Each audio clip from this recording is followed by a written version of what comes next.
So good morning guys. तो चलिए start करते हैं आज के यानी कि 14 जून के इंपॉर्टेंट करंट अफेयर्स को। आज का पहला इंपॉर्टेंट प्रश्न ये रहा आपके सामने। हाल ही में आईसीसी महिला टी20 विश्व कप 2026 की मेजबानी कौन कर रहा है? तो आंसर होगा इंग्लैंड और वेल्स। तो हम बात कर रहे हैं आईसीसी महिला टी20 विश्व कप 2026 की। इस बार ये इसका 10वां संस्करण है और अभी 12 जून को ये शुरू हो गया, 5 जुलाई तक ये चलेगा।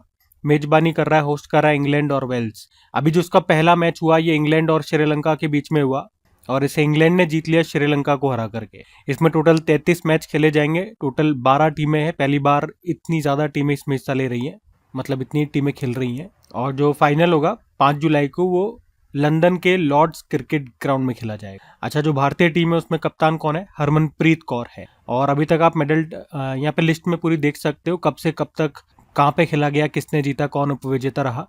पहला जो इस तरह का मैच खेला गया था 2009 में खेला गया था। कहाँ पर? इंग्लैंड में। उसको इंग्लैंड ने ही जीता था, न्यूजीलैंड को हराया था। और अभी लेटेस्ट हम पढ़ रहे हैं ये 2026 वाला। आप देखोगे विजेताओं लिस्ट में भारत ने एक बार भी इसको नहीं जीता, लेकिन होस्टिंग में अगर आप देखोगे तो भारत इसको एक बार होस्ट कर चुका है, 2016 वाला एडिशन, जो कि इसका 5वां एडिशन था। उसको वेस्ट इंडीज ने जीता था ऑस्ट्रेलिया को हरा कर। ठीक है, तो इस बार ये 10वां एडिशन कहाँ पर होता है, कहाँ पर हो रहा है, मतलब इंग्लैंड और वेल्स में हो रहा है। ठीक है, अब देखते हैं कौन जीतता है कौन हारता है।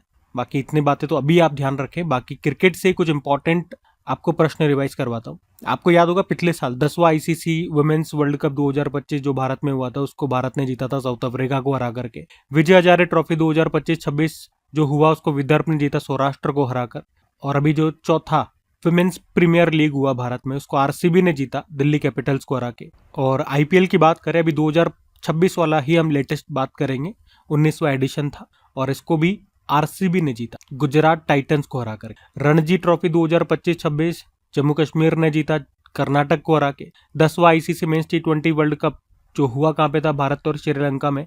भारत ने जीता न्यूजीलैंड को हरा के। और इसी तरह से पिछले साल जो 9वां आईसीसी चैंपियंस ट्रॉफी 2025 हुआ था पाकिस्तान और यूएई में, उसको भारत ने जीता न्यूजीलैंड को हराया था।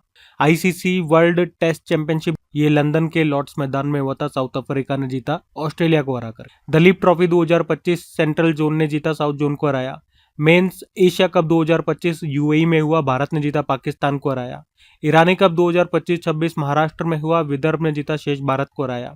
और 18वां सैयद मुश्ताक अली ट्रॉफी 2025-26 झारखंड ने इसको पहली बार जीत लिया, हरियाणा को हराया। ठीक है, तो क्रिकेट से सारे इंपॉर्टेंट पॉइंट्स हैं, ये ध्यान में रखना।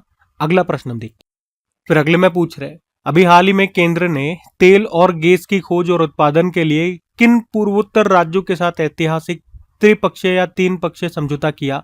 तो आंसर होगा असम और नागालैंड। तो केंद्र सरकार, असम सरकार और नागालैंड की सरकार, ये तीनों मिलकर के एक त्रिपक्षीय, तीनों पक्षों वाला एक समझौता इन्होंने आपस में किया है। त्रिपक्षीय समझौता इसको बोल रहे हैं।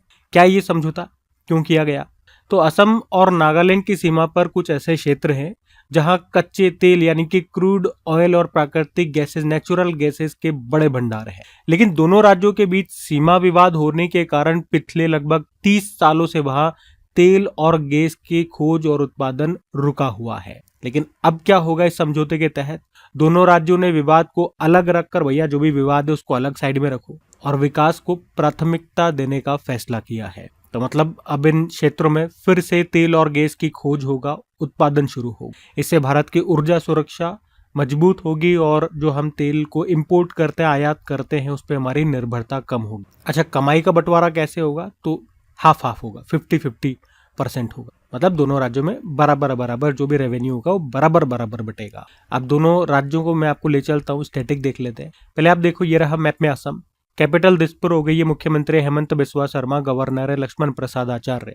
यहाँ का राजकीय पशु एक सिंग वाला गेंडा हो गया, पक्षी है व्हाइट विंग वुड डक, वृक्ष है हॉलोंग, पुष्प है फॉक्सटेल ऑर्किड, फल है काजी नींबू। लोक नृत्य में बात करें, बिहू हो गया, बगरुम्बा हो गया, भोर हो गया। क्लासिकल डांस होता है सतरिया। बिहू महोत्सव होता है, वांचुवा महोत्सव हो गया, बेखो महोत्सव हो गया। असम का 8वां नेशनल पार्क है सिखना ज्वलाओ नेशनल पार्क। उसके अलावा 7 नेशनल पार्क कौन कौन से हैं? देहिंग पटकई, रायमोना, काजीरंगा, नामेरी, मानस, डिब्रू शिखोवा और औरंग नेशनल पार्क। भारत का पहला तेल का कुआं कहां पर खोजा गया? डिगबोई असम में। भारत का सबसे लंबा नदी पुल कौन सा है? भूपेन हजारिका, डोलो सादिया पुल भी कहते हैं इसको। लंबाई है 9.15 किलोमीटर, लोहित नदी पर है। बाकी नागालैंड की भी बात है तो ये रहा मैप में नागालैंड। कैपिटल कोहिमा है, गवर्नर है नंद किशोर यादव, मुख्यमंत्री नेफ्यू रियो है। स्टेट एनिमल गयाल हो गया, मिथुन। स्टेट बर्ड है ब्लिथ ट्रोगोपैन और एंटंगी नेशनल पार्क भी आपको यहीं पर मिले। ठीक है, तो असम और नागालैंड के दोनों स्टैटिक हमने देख लिए, ध्यान में रखना। अगला प्रश्न देखते हैं। फिर अगले में पूछ रहे हैं, अभी हाल ही में ब्यूरो ऑफ इंडियन स्टैंडर्ड्स के द्वारा टी बैग्स के लिए लागू नए मानकों के तहत किन रसायन के उपयोग पर पूरी तरह से प्रतिबंध लगाया गया है? जो ऑप्शन है उसमें से आपको एक चुनना है। तो आंसर होगा एपीक्लोरोहाइड्रिन। तो भारतीय मानक ब्यूरो यानी कि ब्यूरो ऑफ इंडियन स्टैंडर्ड्स ने पहली बार टी बैग्स की गुणवत्ता और सुरक्षा के लिए नए नियम बनाए हैं ताकि चाय पीने वालों की सेहत सुरक्षित रहे। तो इसमें क्या क्या बदला इन्होंने? एक तो खतरनाक जो रसायन है एपीक्लोरोहाइड्रिन पर इन्होंने रोक लगा दी है। पहले ये रसायन टी बैग्स के पेपर को मजबूत बनाने के लिए इस्तेमाल होता था, जो टी बैग्स आते हैं ना उसे, लेकिन इससे कैंसर का खतरा बढ़ता है। तो अब टी बैग्स में इसके इस्तेमाल पर पूरी तरह से प्रतिबंध लगेगा। उसके अलावा क्लोरीन ब्लीचिंग पर भी प्रतिबंध लगाया गया है। और ये क्यों इस्तेमाल होता है? तो टी बैग्स के पेपर को सफेद बनाने के लिए क्लोरीन का उपयोग किया जाता था। इससे डायोक्सिन जैसे हानिकारक रसायन बन सकते हैं, इसलिए अब क्लोरीन ब्लीचिंग की अनुमति नहीं होगी। प्राकृतिक फाइबर का उपयोग करना होगा, मतलब टी बैग का जो पेपर है वो केवल वर्जिन पल्प या अबाका जैसे प्राकृतिक फाइबर से बनाया जाए। उसके अलावा इन्होंने कहा जो भी धागा होता है जो टी बैग्स को पकड़ने के लिए आप यूज करते हो, जो गोंद हो गई, जो स्याही हो गई, मतलब जो इंक जिसमें कंपनी का नाम वगैरह जो भी स्टिकर लगाते हो आप, वो सब सुरक्षित होने चाहिए, क्योंकि ये सारी चीज़ें आपके फूड कांटेक्ट के संपर्क में आती है। आपके जो भी चाय है, जो गर्म पानी, उसके संपर्क में आती है। तो अगर उसमें कोई केमिकल होगा, कोई नुकसान वाली चीज़ होगी तो उसमें घुल जाएगा और वो आप पियोगे तो आपकी बॉडी के अंदर चला जाए। तो वो सब चीज़ें सुरक्षित होनी चाहिए। और माइग्रेशन टेस्ट अनिवार्य होगा, मतलब ये जांच करेगा कि गर्म पानी में चाय बनाते समय कोई हानिकारक रसायन चाय में न मिले। ब्यूरो ऑफ इंडियन स्टैंडर्ड्स की बात करें, इसका मुख्यालय आपको नई दिल्ली में मिलेगा और उसके डायरेक्टर जनरल हैं संजय गर्ग। ठीक है, तो ये ध्यान रखना। अगला प्रश्न देखते हैं। फिर अगले में पूछ रहे हैं, हाल ही में गुजरात पुलिस के द्वारा शुरू किए गए ऑपरेशन मिलाप का मुख्य उद्देश्य क्या है? तो आंसर होगा लापता व्यक्तियों को खोजकर परिवारों से मिलाना। तो ऑपरेशन मिलाप ये पुलिस के द्वारा चलाया जाने वाला एक विशेष अभियान है जिसका उद्देश्य है लापता बच्चों, महिलाओं और अन्य लोगों को खोजकर उनके परिवारों से मिलाना। तो क्या है ये ऑपरेशन मिलाप? आप कहोगे ये एक पुलिस सेंट्रिक यानी कि पुलिसिंग जन केंद्रित अभियान है।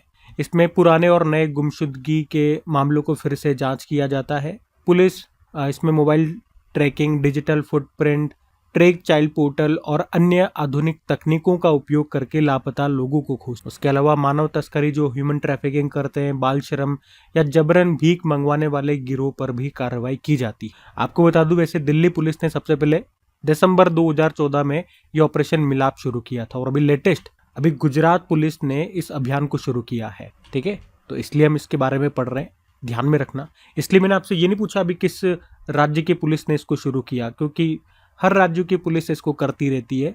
तो अभी जैसे गुजरात पुलिस ने इसको शुरू किया, तो मेन जो है ऑपरेशन मिलाप का उद्देश्य आपको पता होना चाहिए। ठीक है, बाकी फिर भी मैंने आपको बता ही दिया। सबसे पहले दिल्ली पुलिस ने शुरू किया था, अभी लेटेस्ट गुजरात पुलिस ने शुरू किया है। ठीक है, अब बात गुजरात की है तो ये रहा मैप में गुजरात, क्योंकि गुजरात पुलिस ने शुरू किया ना इसलिए गुजरात ले चल रहे हैं। कैपिटल गांधीनगर, मुख्यमंत्री भूपेंद्र पटेल, गवर्नर है आचार्य देवव्रत। राजकीय पक्षी ग्रेटर फ्लेमिंगो। पशु एशियाई शेर। वृक्ष है बरगद का। पुष्प है गेंदा। लोक नृत्य में गरबा हो गया, डांडिया हो गया। वंसड़ा नेशनल पार्क, गिर national park, blackbuck national park, marine national park है। सरदार सरोवर बांध है नर्मदा नदी पर, उकाई बांध है ताप्ती नदी पर, कडाना बांध है माही नदी पर, दांतीवाड़ा बांध है बनास नदी। कुछ करंट अफेयर्स के प्रश्न हम गुजरात से रिवाइज कर लेते हैं। तो आपको याद होगा भारत और नीदरलैंड ने मिलकर गुजरात की कल्पसर परियोजना को जल्दी पूरा करने के लिए समझौता किया था। विश्व योगासन चैंपियनशिप 2024 का पहला एडिशन अभी अहमदाबाद में हुआ। इसमें मैस्कॉट है एक शेर जिसका नाम है वीर। और आप लोग बताएंगे इसमें टॉप पर कौन रहा? चलो टॉप पर तो आप बता ही दोगे, भारत रहा है। आप यूं बता दो टोटल भारत ने कितने मेडल जीते हैं, जिसमें गोल्ड कितने हैं ये बता दो। अडानी ग्रीन एनर्जी लिमिटेड ने गुजरात के खावड़ा में बहुत बड़ी बैटरी स्टोरेज परियोजना शुरू की है जिसकी कैपेसिटी है 3.37 गीगावाट। गुजरात पुलिस ने ऑपरेशन डेल्टा हंट भी शुरू किया था जिसका उद्देश्य है अवैध रूप से बांग्लादेशी नागरिकों को पहचानना और उनके खिलाफ कार्रवाई करना। इसके अलावा मेटा, रिलायंस इंडस्ट्रीज, ये दोनों मिलकर भारत का पहला एआई सक्षम डेटा सेंटर स्थापित करेंगे जामनगर गुजरात में। लेक एंड एयर वॉच पहल गुजरात ने शुरू की। यूनिफॉर्म सिविल कोड, समान नागरिक संहिता लागू करने वाला गुजरात देश का दूसरा राज्य बन गया। गुजरात के कांडला बंदरगाह, जिसे दीनदयाल पोर्ट बोलते हैं, इस पर भारत का पहला ग्रीन मेथनॉल प्लांट बनाया जा रहा है। अहमदाबाद स्थित कांकरिया कोचिंग डिपो ये भारत का पहला जल तटस्थ रेलवे डिपो बन गया है। और सरकार ने गुजरात के वडीनार में एक बड़ा और आधुनिक जहाज मरम्मत केंद्र बनाने की मंजूरी दी है। एथलीटों के डीएनए की मैपिंग के लिए स्पोर्ट जीनोमिक्स प्रोग्राम अभी गुजरात ने लॉन्च किया। ठीक है, तो ये सब बातें गुजरात से इंपॉर्टेंट प्रश्न भैया ध्यान में रखेंगे। अगला प्रश्न देखते हैं। फिर अगले में पूछ रहे हैं, न्यूजीलैंड के लिए अंतरराष्ट्रीय क्रिकेट में सबसे अधिक रन किस खिलाड़ी ने बनाए हैं? और अभी क्यों पूछ रहा हूं उनके बारे में, क्योंकि अभी इन्होंने अंतरराष्ट्रीय क्रिकेट से संन्यास ले लिया। तो सही उत्तर क्या होगा? Kane Williamson. तो न्यूजीलैंड के स्टार बल्लेबाज हैं केन विलियमसन। इन्होंने अभी इंटरनेशनल क्रिकेट से संन्यास ले लिया है, रिटायरमेंट ले लिया है। उन्होंने अगस्त 2010 में भारत के खिलाफ अपना इंटरनेशनल डेब्यू किया था। लगभग 16 सालों का उनका ये करियर रहा है, जिसमें 378 अंतर्राष्ट्रीय मैचेस उन्होंने खेले हैं। और अभी इंग्लैंड के खिलाफ चल रही टेस्ट सीरीज के दौरान ही उन्होंने ये रिटायरमेंट का फैसला लिया। आपको बता दूं, केन विलियमसन न्यूजीलैंड के लिए सबसे ज्यादा अंतर्राष्ट्रीय रन बनाने वाले बल्लेबाज है। आप देख सकते हो यहाँ पे लिस्ट, जो भी न्यूजीलैंड के प्लेयर हैं जिन्होंने सबसे ज्यादा अंतर्राष्ट्रीय रन बनाए, उसमें केन विलियमसन का नाम सबसे पहले आता है। 33 टेस्ट शतक का रिकॉर्ड भी इनके पास है। ठीक है, तो केन विलियमसन नाम ध्यान रखना। बाकी इस साल जिन जिन खिलाड़ियों ने अपने खेलों से संन्यास लिया वो सब आपके सामने इनके नाम हैं। उनके खेलों के नाम भी किन किन खेल से संबंधित हैं। जैसे क्रिकेट में आप देखेंगे तो ऑस्ट्रेलिया के पहले मुस्लिम टेस्ट क्रिकेटर, इन्होंने भी अंतर्राष्ट्रीय क्रिकेट से संन्यास ले लिया, नाम है उस्मान ख्वाजा। उसी तरह से ऑस्ट्रेलिया महिला क्रिकेट टीम के कप्तान ने भी अंतर्राष्ट्रीय क्रिकेट से संन्यास ले लिया, नाम है एलिसा हेली। एथलेटिक्स में बात करेंगे, भारत के मशहूर धावक है जिनसन जॉनसन, केरल से इन्होंने संन्यास लिया। बैडमिंटन में बात करोगे तो साइना नेहवाल ने संन्यास लिया। विक्टर एक्सेलसन, ये डेनमार्क के प्लेयर है, इन्होंने संन्यास लिया। और फुटबॉलर हैं एक ब्रिटेन के काइल वॉकर, इन्होंने भी अभी संन्यास ले लिया। ठीक है, तो ये 2026 वाले ये सभी खिलाड़ी हैं जिन्होंने अपने अपने खेलों से संन्यास ले लिया। उनके नाम, उनके खेलों के नाम मैंने आपको बता दिए, ध्यान में रखना। अगला प्रश्न देखते हैं। फिर अगले में पूछ रहे हैं, हाल ही में अंतर्राष्ट्रीय एल्बिनिज्म जागरूकता दिवस ये कब मनाया गया? तो आंसर हो जाएगा 13 जून को। तो हर साल अंतर्राष्ट्रीय एल्बिनिज्म जागरूकता दिवस ये हम 13 जून को मनाते हैं। मनाने का उद्देश्य क्या है? एल्बिनिज्म के बारे में लोगों को जागरूक करना, इससे पीड़ित लोगों के साथ होने वाले भेदभाव को रोकना ही इसको मनाने का उद्देश्य। एल्बिनिज्म क्या होता है भैया? ये एक जन्मजात यानी कि जेनेटिक बीमारी आप कह सकते हो, या एक जेनेटिक स्थिति आप कह सकते हो। इसमें क्या होता है, शरीर में मेलेनिन नामक जो पिगमेंट होता है वो बहुत कम होता है या होता ही नहीं है। आपने देखे होंगे बहुत से अलग स्किन वाले लोग, बिल्कुल सफ़ेद जिनकी चमड़ी होती है, ठीक है, तो उनके त्वचा के रंग से आप इनको पहचानते हो। उनकी त्वचा का रंग बिल्कुल सफ़ेद आपको दिखाई देता है, गोरा भी नहीं, बिल्कुल सफ़ेद। बाल तक, उनके आँखों के बाल, सर के बाल, भौं के बाल, सब आपको सफ़ेद दिखाई देता। उनकी आँखों की रोशनी कमज़ोर होती है और उनकी स्किन बहुत सेंसिटिव होती है धूप से, धूप में वो कम ही निकलते हैं और त्वचा का कैंसर का खतरा भी इससे उनको बढ़ता है, तो उसे एल्बिनिज्म कहते हैं। याद रखना, 18 दिसंबर 2014 को संयुक्त राष्ट्र महासभा ने इस दिवस की स्थापना की थी। पहली बार इसको 2015 में मनाया। अच्छा, इस बार की थीम क्या रहेगी? Proudly in my skin celebrating all skin tones. अपनी त्वचा पर गर्व करे, सभी त्वचा रंगों का उत्सव। मतलब इसका हो गया कि हर व्यक्ति को अपनी त्वचा और पहचान पर गर्व होना चाहिए, चाहे उसका रंग कैसा भी हो। बहुत से बच्चे या बहुत से लोग करते हैं ना कि मेरा रंग काला है, मेरा रंग कम गोरा है, तो उन सबको लेकर के ये बात कही है। आपको अपने आप पे ऊपर, अपने रंग के ऊपर गर्व होना चाहिए, रंग से कुछ नहीं होता। वाकई होंगे बहुत से आप लोगों में से भी जो कहीं ना कहीं फील करते हैं कि मेरा रंग काला है या मैं कम गोरा हूँ। हो सकता है जो मुझे सुन रहे हैं उसमें से 90% लोग नहीं करते हो, लेकिन फिर भी 5 से 10% तो होंगे आप में से जो कहीं ना कहीं फील करते होंगे या कहते तो होंगे। तो वाकई ध्यान रखना।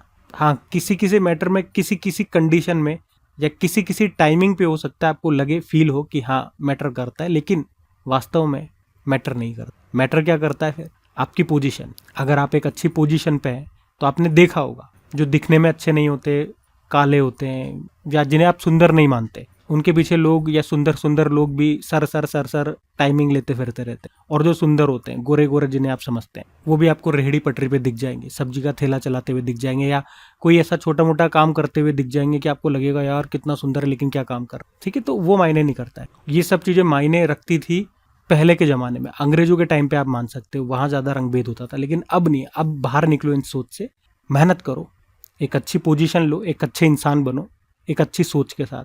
बाकी देखो डे वाला प्रश्न है, जून के डे मैं आपको रिवाइज करा दूं। 1 जून को हमने वर्ल्ड मिल्क डे मनाया, 1 जून को ही ग्लोबल पेरेंट्स डे, 3 जून को वर्ल्ड बाइसिकल डे, 5 जून को विश्व पर्यावरण दिवस, 7 जून को विश्व खाद्य सुरक्षा दिवस, 8 जून को विश्व महासागर दिवस, 8 जून को वर्ल्ड ब्रेन ट्यूमर डे, 9 जून को इंटरनेशनल आर्काइव्स डे अंतर्राष्ट्रीय अभिलेखागार दिवस, 9 जून को विश्व प्रत्यायन दिवस वर्ल्ड एक्रेडिटेशन डे, 10 जून को सभ्यताओं के बीच संवाद के लिए पहला अंतर्राष्ट्रीय दिवस, पहला नहीं है इस बार तो ये दूसरा मनाया ना हमने, और 10 जून को अंतर्राष्ट्रीय नेत्रदान दिवस, 11 जून को अंतर्राष्ट्रीय खेल दिवस के रूप में मनाया गया। ठीक है, तो ये सब ध्यान में रखेंगे। अगला प्रश्न देखते हैं। फिर अगले में पूछ रहे हैं कि पद्मश्री पुरस्कार से सम्मानित जसपाल राणा का निधन हो गया, उनका संबंध किस खेल से था?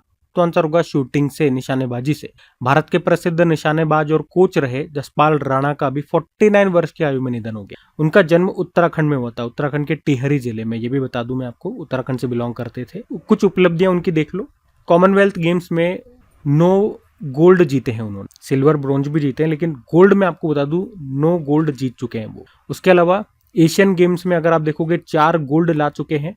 एक बार तो 1994 के हिरोशिमा एशियन गेम्स में 1 गोल्ड लाए थे, फिर 2006 के दोहा एशियन गेम्स में 3 गोल्ड लाए थे। इस तरह से टोटल एशियन गेम्स में 4 गोल्ड लाए वो। और टोटल आप देखोगे एशियन गेम्स और कॉमनवेल्थ गेम्स में तो टोटल मिलाकर के 23 पदक उन्होंने अपने नाम किए। केवल 18 साल की उम्र में अर्जुन पुरस्कार उन्हें मिला, 1994 में मिला था। पद्मश्री भारत का चौथा सर्वोच्च नागरिक सम्मान भी उनको मिल चुका है 1997 में। द्रोणाचार्य पुरस्कार अभी लेटेस्ट 2020 में उनको दिया गया था। और वे जो भारतीय निशानेबाज, नाम आपने सुना होगा मनु भाकर, उनके कोच भी रह चुके हैं। और उन्हीं के मार्गदर्शन में मनु भाकर ने 2024 के पेरिस ओलंपिक में 2 ब्रोंज मेडल जीते थे। और इन्हीं का भी जसपाल राणा जी का निधन हो। अच्छा, शूटर से अभी कुछ दिन पहले ही हमने एक और प्रश्न पढ़ा था, राणा रणधीर सिंह। ठीक है, तो राजा रणधीर सिंह नाम था उनका, सॉरी, राजा रणधीर सिंह, वो भी शूटर थे। और उनका नाम क्यों इंपॉर्टेंट कहा था हमने? क्योंकि 1978 के बैंकॉक एशियन गेम्स में ट्रैप शूटिंग में गोल्ड जीता था उन्होंने, और ऐसा करने वाले वो पहले भारतीय निशानेबाज बने। तो इन दोनों का संबंध निशानेबाजी से है, तो दोनों को ध्यान में रखना एक साथ, इसलिए मैंने आपको बता दिया। कुछ मैं और नाम आपको बता दूं जिनका हाल ही में निधन हुआ। जैसे पूर्व रेल मंत्री मुकुल रॉय का निधन हो गया, पश्चिम बंगाल से थे। डेविड जे फार्बर अमेरिकी थे और इंटरनेट का ग्रैंडफादर इनको कहा जाता है, निधन हो गया। सूरीनाम के पूर्व राष्ट्रपति चंद्रिका प्रसाद संतोखी का निधन हो गया, भारतीय मूल के थे। माउंट एवरेस्ट पर चढ़ने वाले पहले अमेरिकी थे जिम विटेकर, इनका निधन हो गया। आशा भोसले जी का निधन हो गया, आप जानते ही हो, पद्म विभूषण 2008 में, दादा साहब फाल्के 2001 में मिला। और कर्नल सोनम वांगचुक का निधन हो गया, भारतीय सेना के अधिकारी थे, लद्दाख का शेर इनको कहा जाता है। लिलीदास मलिक ऑल इंडिया रेडियो की पहली असमिया महिला न्यूज रीडर थे, निधन हो गया। टेड टर्नर, इन्होंने ही दुनिया में पहली बार 24 घंटे 7 दिन चलने वाला एक न्यूज चैनल शुरू किया था, CNN नाम से। टेड टर्नर इनका नाम था, निधन हो गया। सुमन कल्याणपुर, हिंदी और मराठी फिल्म इंडस्ट्री की प्रसिद्ध प्लेबैक सिंगर थी, 2023 में पद्म भूषण दिया गया। सुभाष सिंह कश्यप भारत के प्रसिद्ध संविधान विशेषज्ञ और पूर्व लोकसभा महासचिव थे, और इनका भी अभी निधन हो गया। ठीक है, तो ये सब ध्यान में रखेंगे नाम। अगला प्रश्न देखते हैं। फिर अगले में पूछ रहे हैं, हाल ही में जारी वर्ल्ड बैंक की ग्लोबल इकोनॉमिक प्रोस्पेक्ट्स रिपोर्ट 2026 के अनुसार वित्त वर्ष 2026-27 के लिए भारत की GDP ग्रोथ रेट कितनी अनुमानित की गई है? तो आंसर होगा 6.6%। तो वर्ल्ड बैंक ने अभी ग्लोबल इकोनॉमिक प्रोस्पेक्ट रिपोर्ट 2026 जारी किया, जिसके अनुसार भारत की अर्थव्यवस्था यानी कि GDP वित्त वर्ष 2026-27 में 6.6 की दर से आगे बढ़ेगी, ऐसा इनका अनुमान है। ऐसा इस रिपोर्ट में इन्होंने कहा। लास्ट टाइम इन्होंने बताया था कि ये 7.7 रहेगी, लेकिन इस बार उससे कम इन्होंने कर दिया, 6.6% कहा इन्होंने। लेकिन फिर भी अगर देखेंगे तो भारत जो है, या भारत की जो अर्थव्यवस्था है, दुनिया की सबसे तेजी से बढ़ने वाली बड़ी अर्थव्यवस्था बना रहेगा, ऐसा इनका कहना है। अच्छा, 7.7 से 6.6 क्यों कर दिया? तो मुख्य कारण इन्होंने बताया कि ऊर्जा यानी कि तेल और गैस की कीमतें बढ़ी, उद्योगों की उत्पादन लागत बढ़ी, इससे वैश्विक स्तर पर आर्थिक अनिश्चितता आई, और जब ईंधन महंगा होता है तो सामान बनाने और ढोने की लागत बढ़ जाती है, जिससे आर्थिक गतिविधियों पर असर पड़ता है। ठीक है, तो इनका अनुमान है वित्त वर्ष 2026-27 के लिए भारत की जो GDP ग्रोथ रेट रहेगी 6.6%। फिर उसके अगले वाले के लिए इन्होंने बता दिया 2027-28 के लिए 7.2, और उसके बाद वाली के लिए 7%। वैसे ये अपडेट उठती रहती है, लेकिन अभी इस रिपोर्ट के अनुसार तो 6.6 है, ये आप ध्यान रखना। वर्ल्ड बैंक की बात कर लेते हैं। स्थापना होती है 1944 में। हेडक्वार्टर वाशिंगटन DC, प्रेसिडेंट है अजय बंगा, जो भारतीय मूल के हैं।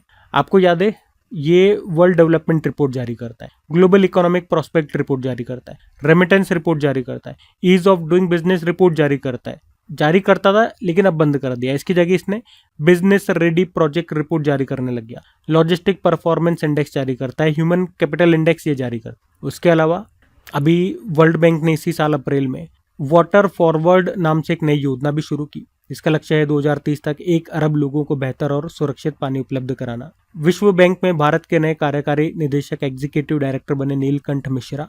कंटेनर पोर्ट परफॉर्मेंस इंडेक्स भी अभी वर्ल्ड बैंक ने जारी किया था और उसमें भारत का सबसे अच्छा कंटेनर पोर्ट बताया गया जवाहरलाल नेहरू पोर्ट अथॉरिटी को। ये पूरी दुनिया में अगर आप देखोगे तो 22वें स्थान पर है और टॉप पर चाइना का पोर्ट है फुजोऊ। ठीक है, तो ये सब लेटेस्ट प्रश्न वर्ल्ड बैंक से ध्यान में रखने वाले हैं। ध्यान में रखना। अगला प्रश्न हम देखते हैं। फिर अगले में पूछ रहे हैं, हाल ही में प्रोजेक्ट हनीची किस राज्य में लागू किया गया है? तो सही उत्तर हो जाएगा मणिपुर। तो मणिपुर के चुराचंदपुर जिले में प्रोजेक्ट हनीची के तहत किसानों ने पहली बार हरी मटर की फसल सफलतापूर्वक उगाई है। यहाँ पे ये प्रोजेक्ट क्यों शुरू किया गया?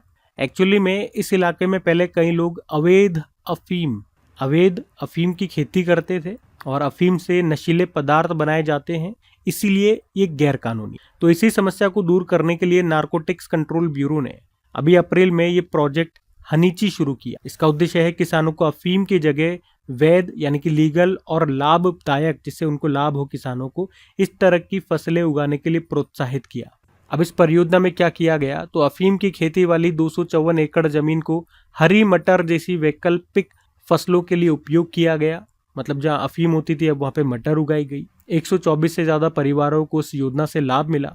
ठीक है, तो इस प्रोजेक्ट को लाने का उद्देश्य यही है, अवैध अफीम की खेती कम करना, किसानों की इनकम बढ़ाना, नशीले पदार्थों के उत्पादन पर रोक लगाने में मदद करना और क्षेत्र में स्थायी और सुरक्षित आजीविका को बढ़ावा देना। ठीक है, मणिपुर की बात है तो मणिपुर ले चलते हैं आपको। ये मैप में मणिपुर कैपिटल इम्फाल हो गई है। तो गवर्नर कौन है? अजय कुमार भल्ला है। मुख्यमंत्री हैं युमनाम खेमचंद सिंह। मणिपुर की पहली महिला उप मुख्यमंत्री नेमचा किपगेन बनी थी। और किस भारतीय राज्य को पोलो खेल का उद्गम माना जाता है? तो मणिपुर। मणिपुर में लोकटक झील आपको मिलेगी और दुनिया का एकमात्र तैरता नेशनल पार्क भी आपको यहीं पर मिलेगा, काबुल लामजाओ नेशनल पार्क कहते हैं। मणिपुर का मार्शल आर्ट कौन सा है? थांगटा है। कुछ फेस्टिवल यहाँ से देखें आप, तो संगई फेस्टिवल यहाँ मनाया जाता है। यहाँ का राष्ट्रीय पशु संगाई है, जो कि एक हिरण है जो उछलता कूदता रहता है। ये काबुल लामजाओ नेशनल पार्क है यहीं पर। लाई हराओबा फेस्टिवल, नट संकीर्तन उत्सव, याओसांग या योशांग उत्सव, हुनथड़ो महोत्सव, शुमंग लीला महोत्सव, गान नगाई उत्सव, शिरुई लिली महोत्सव, कचाई लेमन फेस्टिवल, लामलाई महोत्सव, मेरा हऊ चोंगबा उत्सव, निंगोल चक्कोबा त्योहार और इमोइनू एरात्पा महोत्सव, ये सब यहाँ पे मनाए गए। उसके अलावा पहला राष्ट्रीय जनजाति फिल्म महोत्सव का आयोजन भी किया गया इम्फाल मणिपुर में।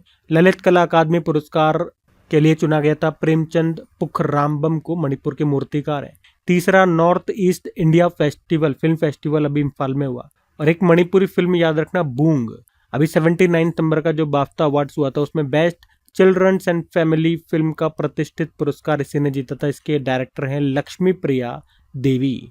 मणिपुर सरकार ने निंगोल वन पहल भी शुरू की है। इसका उद्देश्य है महिलाओं की मदद से वन संरक्षण को बढ़ावा देना। ठीक है, तो ये सब बातें मणिपुर से ध्यान में रखने वाली है। बाकी ये थी आज की हमारी करंट अफेयर्स की क्लास। कमेंट करके जरूर बताना सेशन आपको कैसा लगा। अच्छा लगे तो प्लीज इसे अपने दोस्तों के साथ में स्टडी ग्रुप में शेयर जरूर करना और वीडियो को लाइक नहीं किया तो लाइक कर देना। बाकी डेली इनकी पीडीएफ और प्रैक्टिस के लिए क्विज आपको मिल जाती है क्रैक एग्जाम एप्लीकेशन में, जिसका लिंक नीचे डिस्क्रिप्शन बॉक्स में गिवन। बाकी चलो अभी कल के करंट अफेयर्स का हम क्विक रिवीजन कर लेते हैं और फिर सेशन एंड करते हैं। तो कल पहला प्रश्न क्या पूछा था? रूस ग्रैंड सैंड मास्टर कब 2026 से सम्मानित होने वाले पहले भारतीय सैंड आर्टिस्ट बन गए? सुदर्शन पटनायक। फिर पूछा अभी जोजिला टनल का ब्रेक थ्रू का कार्य पूरा हो गया, इसकी लंबाई कितनी है? 13.153 किलोमीटर इसकी लंबाई है। फिर पूछा विश्व बाल श्रम निषेध दिवस ये मनाया गया, तो आंसर हो जाएगा 12 जून को। फिर पूछा आर्सेन सेफ उपकरण का विकास किस संस्था ने किया? IIT भुवनेश्वर आंसर होगा। और CPPI मतलब कंटेनर पोर्ट परफॉर्मेंस इंडेक्स 2025 में भारत का सर्वश्रेष्ठ प्रदर्शन करने वाला कंटेनर पोर्ट रहा जवाहरलाल नेहरू पोर्ट। फिर पूछा PM मोदी G7 समिट के लिए किस देश के आधिकारिक दौरे पर गए? तो आंसर होगा फ्रांस। फिर पूछा फीफा वर्ल्ड कप 2026 का उद्घाटन मैच अभी कहां पर हुआ? तो आंसर होगा मैक्सिको में। फिर पूछा राष्ट्रपति द्रौपदी मुर्मू ने REC और PFC सरकारी कंपनियों के मर्जर को मंजूरी दे दी।